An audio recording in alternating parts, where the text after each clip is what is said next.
Julie Taymor has been performing since she was a little girl, staging theater in her family's backyard. Today, she is regarded as one of the visionaries in theater and design. She's best known as the master of magical realism who brought Disney's Lion King to Broadway in 1997. The musical was hailed a landmark event in American entertainment by Newsweek magazine.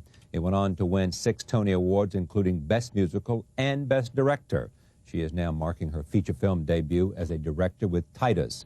It is her screen adaptation of the Shakespearean play she first staged in 1994.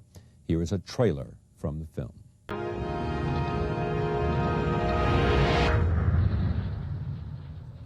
Titus.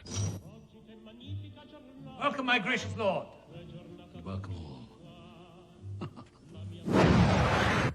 I am pleased to have Julie Taymor back at this table. Welcome back. Thank you. Good to be here. I've said this to you 1,000 times. Congratulations on all that Lion King came to be and represents and continues to be, and how many people are thrilled, and especially how many young people are thrilled to go and celebrate. Definitely. Yeah. Everybody who knows you and respects you and loves you has this question. What do you think the question is? Why Titus? Yes. You mean why the Lion King to Here Titus? you come off of Lion King. Right. You are the toast of Broadway. You are the queen of Disney. And they're saying, make a film. Yes. You choose Titus. He's the greatest writer in the Western Hemisphere. Of course, but some will say it's not his best play, and others will say you can go 2 ways with it. You can sort of play with it and sort of look at it askance, or you can treat it as an epic, and you chose the harder way. I chose what I think is the real way because I respect the play tremendously. I think that it's an epic piece. It's full of extraordinary tragedy, but also great humor. And I think what is so exciting, when you ask me this question, what is exciting is to bring an unknown Shakespeare to a wide audience. How many Hamlets do we need? I mean, how many of the Richard III? You can never get too many Hamlets, no, and you can never get too many But you know what's thrilling is to take an early Shakespeare that has all of the precursors for the later plays. You see Othello, you see Iago, you see Richard III, you see King Lear in this, you see Lady Macbeth. And I think that this thing about whether it's been a good play or a bad play, is it one of his best plays, it has an energy that only a young writer has. It has a ballsiness, it's got daring, and he spews it out in this play in a way that makes it a great movie. See, not all Shakespeare, although we were talking about this, that Shakespeare would have written screenplays today, or he would have made movies. I said to you beforehand, someone said to me that if Shakespeare was alive today, he'd be making movies. That's right, he writes movies. Yeah. I mean, he wrote plays for a naked stage. And being a theater practitioner, we know that as a theater artist, you have to rely on the imagination of the audience to fill in the blanks in the theater. In film, it's a literal medium. So you have to, if you're going to go to a snowfields, you better go to a snowfields. If you're going to do The Lion King, you have to be on a savannah. You can't ask the audience to use their imagination to say, you know, we know this is theater. What were we going to say? No, I'm going to get to that in a minute. I mean, I want to get to more of that. But just here you come off of Lion King, okay? And we talked at the time about what you were going to do, and you said, I'm going to make Titus. And I said, really? Did you first want to do something Shakespearean? I mean, did you want to put the bar as high up as you could get it? Yes. Yes, I love Shakespeare. Now, if I'm sitting there and I'm an executive of a movie house, the first thing I'm going to say to you is, Julie, this is not going to be a huge commercial success. Are you prepared to accept that? Well, you know, it's not what do you call it? It's an independent film. Right. We did it independently. There was no studio that wanted to back this movie. For the obvious reason. Obviously, but on the other hand, we'll see. Same thing would be true if you said you're going to make a film adaptation of Othello. Absolutely. They're not going to. They're going to say, really? It's not going to be a big commercial success. And you, who have such a creative imagination and a sense of story and could do all that stuff with animation, wow. I know, but I do what I'm passionate about, period. All right, why are you passionate about this? I'm passionate about this because I think it's a great play. One of the greatest Shakespeare plays. Now, One of the greatest Shakespearean plays. Do you know how many people believe that with you? A lot. You'll be surprised. A lot. I mean, there's some of the naysayers come from from past centuries. And I do think in the 18th century, in the 19th century, the white glove century, where theater was actually split from the masses. Right. You know, in Shakespeare's day, the groundlings and the upper classes went to the same show. And he wrote for all classes. So you've got the good entertainment, you've got the vengeance story, you've got great roles for actors here. It's a roller coaster ride. And on the other hand, it's got great poetry. Now, again, I think you can wade through some of his plays and you can use a red pencil. And I did. I cut at least an hour to an hour and a half out of this play. And there are places that are overwritten, or there are places that might be ridiculous. But his plays were not meant to be read. They were meant to be performed. And he didn't have a publisher there going, you know, let's edit a little here. He had the actors or the directors, or if there weren't directors at that time, the actors were the directors. They picked and they chose what they wanted to put out there on the stage. Now, in the latter part of this century, there have been greatly heralded productions of Titus, beginning with the Olivier one that Peter Brook directed in '55. Oddly enough, in that period, Brook excised, he got rid of a lot of the humor, what we would call black humor today, because it seemed in bad taste. Now, that's what seems normal taste here at the end of the 20th century, the beginning of the next century. It feels like a play written for today. That's why I did it. That's why I did it as a film. I said this reeks of now. Why does it... Oh, before I say that, what's Titus about? Well, very simply, if I can do this, it's about what makes people violent, what gets them on the path of the cycle of violence. It's about vengeance. And it's not about how lowlifes who are born in bad situations murder and rape and do these things. It's about how great people or normal people, how it could be your sister, your brother, your father, your uncle, could try very hard to hold on to their values, and somehow via mistake here or there or cultural differences, they get on a path and they end up becoming a violent person. And then it's about the aftermath of violence.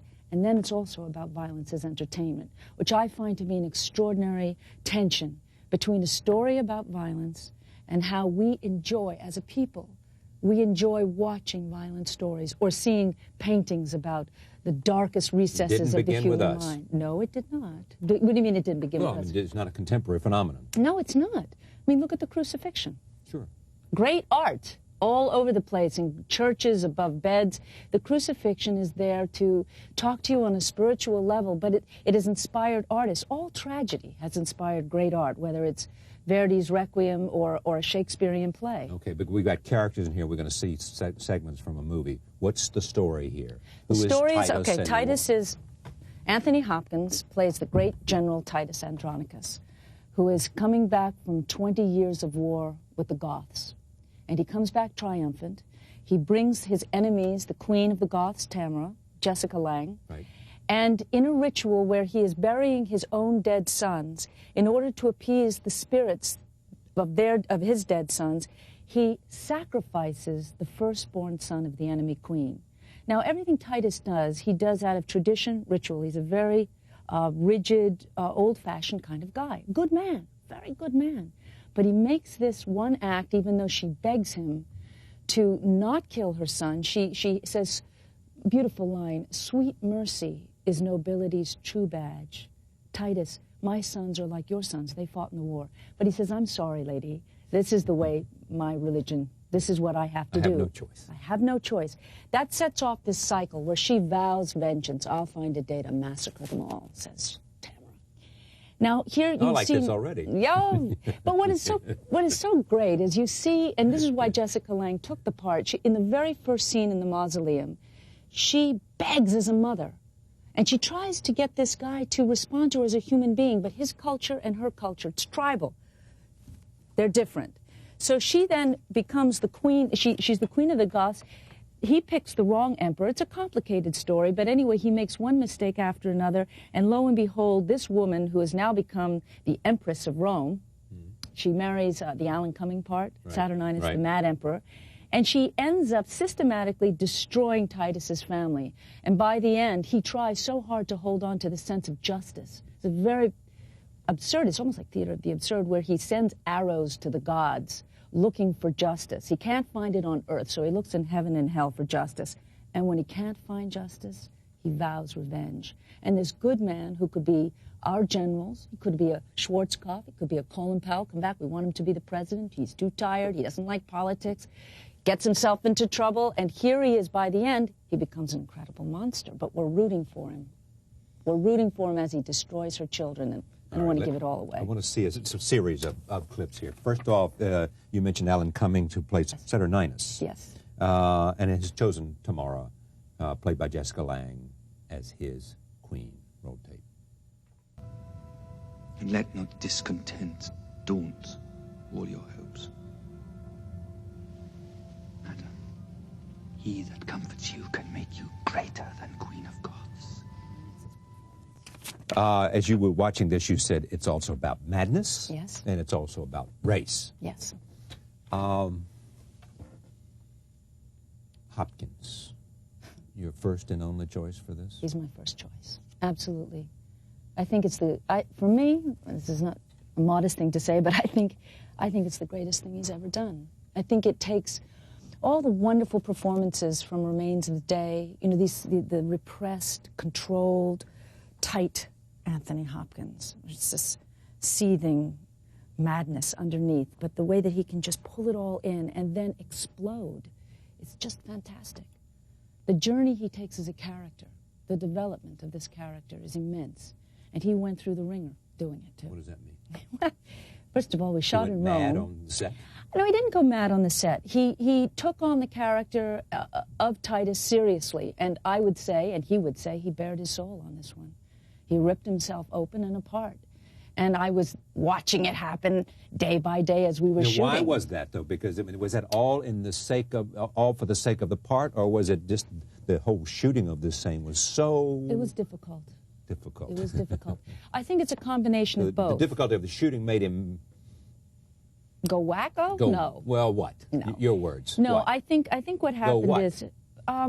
Go become Titus. Become to a degree. I mean, he's still an actor and he's still a professional. He still comes on time and he does his part. So it's not like he went mad in that sense, but all of the actors and everybody who worked on Titus did it for the love of the piece, for the passion of it. They weren't making lots of money, so they did it because they believed in it. Hopkins was attracted to the darkness of this piece. Somehow it touched him very much. This is Hannibal Lecter we're talking about. That's right. This is Hannibal Lecter crossed with King Lear. I mean, that's what it is? Yes. Well, you've got some, I think it's more than Hannibal Lecter. I think makes that look a little tame. But I think, you know, having to live through this character, and we did a 3-week rehearsal period where people got to really follow, they got to do it in order so that they could understand the peaks, the highs and lows, and really test things out and take risks. He became this part to a degree, and I think in the way that you'd want him. It was so electric and exciting and difficult. And we were also in Italy and Croatia, all Italian crew, so you get the talking going on the whole time. It was winter, we had weather problems. I mean, it was a real first film. I can't say nightmare because we always... film what? I was going to say nightmare, but it was to a degree, and on the other hand, we all knew what we had every day. You go to dailies and you go, this is incredibly exciting. So you deal with it. Do you regret you didn't make movies before? Well, I made a short film. But this is a big movie. No, I don't regret it. You don't? Oh, no. You don't wish that you made one 10 years ago or 15 years ago? But it doesn't work that way. You know, all of my experience in the theater has prepared me to do a film like this. This is a first feature film. I don't think this is the easiest thing to do. It certainly doesn't work that way for you, because you're a woman who went and stopped off for 30 days in Indonesia and remained for 4 years. That's right. So that's we right. just, you know, if ever I've met someone who lets things happen, you're it. Yes, that's right. That's right. Roll tape. Here is another scene between Alan Cummings and Jessica Lange. Come, sweet Emperor. Come, Andronicus. Take up this good old man and cheer the heart that dies in tempest of thy angry frown. Violence here. Tell me how you approached that. What was your sense of that? And because it's central, as you said. Well, first of all, I take my cues from Shakespeare. If it's on screen, it's because he wrote it to be on screen or on stage in his day. If it's not, it's not. So when you hear people saying there's rape, dismemberment, decapitation, you don't see any of that. You don't see any of it. You don't see the hands literally getting cut off. You feel it psychologically. It has happened off stage, off screen. You see the aftermath. I play with violence in both a realistic way because it's a movie, and a movie has to be, you have to believe in the world. But I also stylize it to a degree. So you have images, for instance, when Lavinia has been ravaged, she's left in a swamp, and she's left on a stump in a swamp, and instead of seeing her hands that are cut off, she has twigs that are coming out of what would be her stumps. Right. And this is inspired by the language. Shakespeare talks about her branches that have been lopped and hewed. And he uses nature and animal imagery, and I put that into the film in various places. Titus says Rome is a wilderness of tigers, and tigers must prey. And not maybe at that moment would you see a tiger, but later on when we see a flashback of the rape of Lavinia, again, it's not literal. You see boys who become tigers. You see a woman who is half doe, half woman. And I play with his imagery, which is inspired by the Greek myths, and give you another version of violence, a surreal, nightmarish version. I call them penny arcade nightmares. And they come up to try and visualize what is the actually invisible, the unvisualizable. I don't know if that's a word or I just made it up, but these are much more haunting images that try to put together our idea of violence. Roll tape. This is Anthony Hopkins when he realizes he's been, that by having supported the election, his world will crumble. Let my tears, staunch tears, my appetite, my son's sweet blood will make it shame and blush. Ah! A couple of things about this. One is that the opening scene could be contemporary. That's right. You know, it could have been Croatia, could have been anywhere. That's right. Boy, that's right. Toy soldiers. What's that about? Well, I wanted to it's not set up. From Shakespeare. No, it's not from Shakespeare. The character of the young boy, he is young Lucius. He becomes the grandson of Titus. I wanted to use this character as our eyes. It's through his eyes that we fall into this dark story. So I begin, in the screenplay that I adapted, it says this could be Sarajevo or Brooklyn. And he's at a kitchen table with toy soldiers, Goths, Romans, G.I. Joes, Star Wars, futuristic. And he's got a paper bag over his head. And he's playing with his toys as we listen to Popeye, the Three Stooges, Kung Fu. Innocent TV violence. He's an innocent. He's, I wouldn't say ignorant, but he's innocent. And as he plays with this, he almost conjures up this war that surrounds him. The walls of his kitchen start to shake until, literally, this is a prologue, it explodes. And the clown, which is a Shakespearean clown, that's more like a supernatural intervention, takes this child, saves him from the fire, runs down the stairs, and bursts through the door, and we're in the Roman Colosseum. And the child picks up a charred soldier, Roman soldier, and as he looks down at the other end of the Colosseum, the armies start to enter. And it's almost like an Alice in Wonderland time warp. The child now has fallen into the past, and you see these soldiers covered in clay, motorcycles, chariots, tanks, Hopkins covered in clay, coming back, and I had the image of those Chinese terracotta soldiers. Yeah. And I've set up the concept so that you can blend time. A child doesn't know the difference between one historic period or another. So now I'm able to blend time, and the collision of time and the melding of time in this piece is fairly unusual. We take ancient Rome, more the 1930s and 40s of the Mussolini era. We use his buildings, the government building, and we use the present. And instead of updating Shakespeare, which I find to be ridiculous mostly, usually, because everything then becomes anachronistic if you update it. Shakespeare himself combined time. He took Greek mythology, Greek tragedies, Ovid's Metamorphosis. He takes what he knew of the Roman history, early Roman history, in his own Elizabethan time, and blends it. So you have archaic religions, Christianity blended and mixed.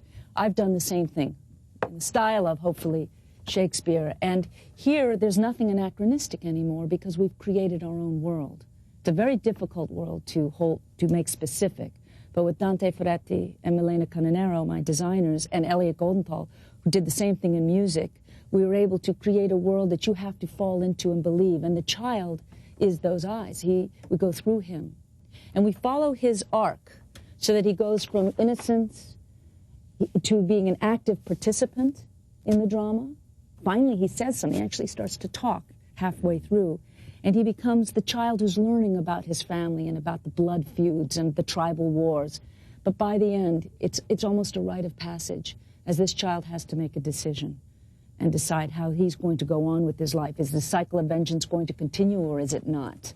And the last image deals with that. All right, I want to play, and that's an image of hope.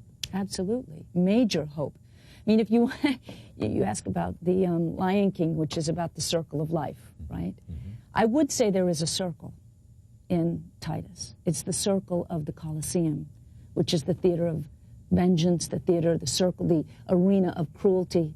The archetypal theater of cruelty is the Colosseum. And our bookends are the Colosseum. And that child takes his enemy, the baby, the one who would grow up to kill him if the blood feud goes on, and he exits out of that Colosseum towards what's a bleak landscape, but hopefully towards a different world, the next millennium, whatever you want to call it.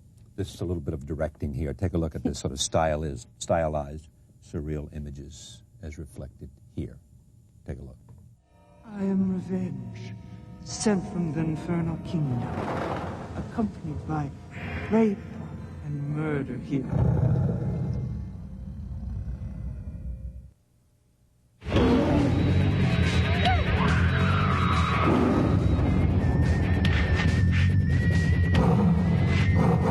Finally, there is this. Some people look at this and there are comparisons, if that's the right word. They're references to Fellini. And are you influenced by Fellini? I love Fellini. Not all Fellini, but I have loved Fellini. I think that, what would the references be? It's actually not a Fellini kind of movie. He would have never made this. It's so language-oriented. Not the last few things, but that constitutes about a minute altogether. I think the fact that we shot in Rome, that it's ancient Rome, and that we're in that environment that is such a Fellini world, that of course you're going to see certain moments. But the sensibility of Fellini and my sensibility, I wouldn't say they're absolutely at opposite ends. Not just this movie, but my work. When you set out to make this finally, I mean, what did you need? What did you think? Did you simply say, look, I've had all the experience I need to make this film. This is a play that I have staged. This is a work that I am passionate about. I mean, and I have been able to get the actors that I believe are right. I've got everything I need. Or did you say, boy, I'm going to go on my own to reach out and try to learn, understand, do whatever other preparation to make the film? Well, I think that I was able to attract excellent people. Luciano Tovoli, my director of photography, Françoise Bonneau, all of my team were the best. And so you've got this support team. Jodie Patton, Paul Allen's sister, you know, who runs Clear Blue Sky, believed in the piece. Ellen Little and Robbie Little, who originally optioned this work. These people believed in the text. They liked it. They knew, who knows if it's going to be a commercial success. I mean, it's such a god-awful shame that all we do is look at box office numbers as opposed to, is this movie meaningful? Does it move us? Will it last? I mean, you know, you can also talk about the fact that this movie now enters the Shakespearean canon.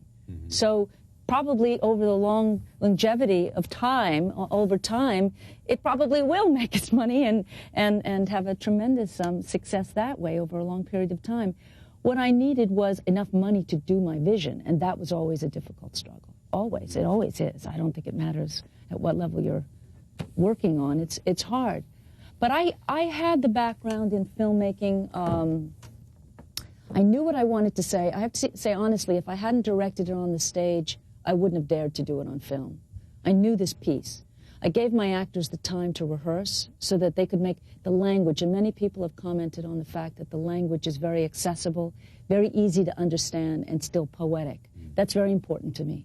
The language of Shakespeare is the reason I did it. Having done it, what do you want to do now? Well, I have a show opening April 18th on Broadway. pure comedy. I like to go from one extreme to another. So this is The Green Bird, and Elliot and I are working on it now, finishing the casting.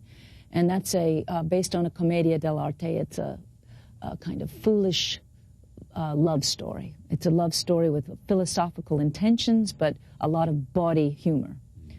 And then I'm working on 2 films. One is an updating of The Flying Dutchman, which will not be the opera, though I've directed the opera. It will be taking the myth and playing with time, with the 15th century and the 20th century, and ideas of romantic love.